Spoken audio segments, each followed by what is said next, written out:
আপনি দেন। আব্বু আমারে খাওয়া দাও আর বলো সব মামাদের জন্য পড়ে।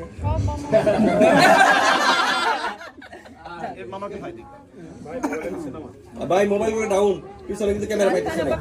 মোবাইল একটু ব্যালেন্সে রাখেন। ওকে ওকে ওকে জান আমাদের স্পেশাল গেস্ট বাই বাই দিয়ে দাও। ওকে দেখে দেখে বাবা সবাইকে একটু এইদিকে একটু ফ্লাইং কিস দিয়ে দাও। ফ্লাইং কিস দিয়ে দাও।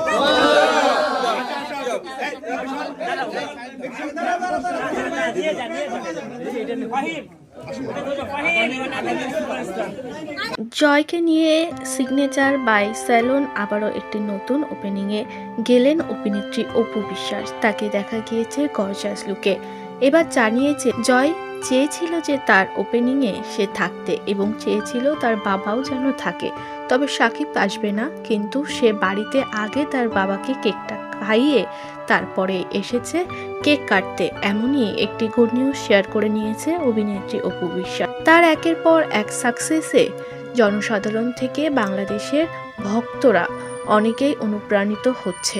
অভিনেত্রী অপু বিশ্বাস এভাবেই এগিয়ে যাক, এমনটাই চাওয়া পাওয়া অনেক দর্শকদের মধ্যে। আচ্ছা, তার পেছনের গল্পটা বলি।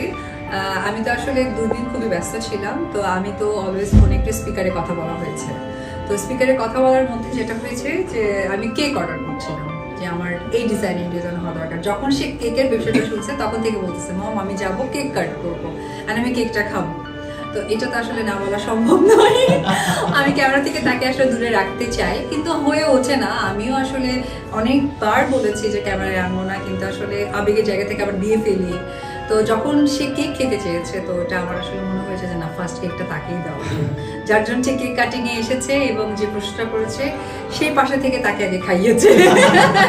আচ্ছা, এখন যেহেতু ওই প্রসঙ্গেই যদি কখনো সে মানে নিজের সন্তানকে নিয়ে একজন এক এক রকম ভাবে, যেহেতু তুমি ফিল্ম ঘরানার, আমরা চাই যে জয়ও ফিল্মে আসুক, মানে এই ক্ষেত্রে মা অপু বিশ্বাসের কি মানে ফিল্মের প্রতি না, এটা আমি অনেকবার বলেছি, এখনো বলি ফিল্মের প্রতি আসলে আমি রেসপেক্ট, কারণ আমি নায়িকা, তার বাবা নায়ক, এবং আমরা দুজন কিন্তু আসলে একদমই আপনাদের কাছে পছন্দের একজন জুটি।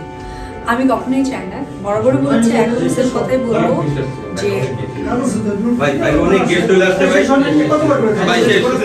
অনেক গেস্ট আসছে, অনেক বুঝতে শিখছে বা সে মায়ের বিজনেস বা ব্যবসা প্রতিষ্ঠানে চাচ্ছে বিষয়টা বিশ্বাসকে নিয়েই তো আসে, আর কাউকে নিয়ে তো আসে না। তো বিশ্বাস যেমন পার্সন, তারা সারাক্ষণ বিশ্বাসকে নিয়ে ভাবে অভিষেক কোথায় যাচ্ছে, কি খাচ্ছে, কি পড়ছে, কোনটা ভালো লাগছে, কোনটা মন্দ লাগছে। যেহেতু আমাকে এত ফলো করে, তা আমাকে নিয়ে বলা, আর এটা আমি এনজয় করি।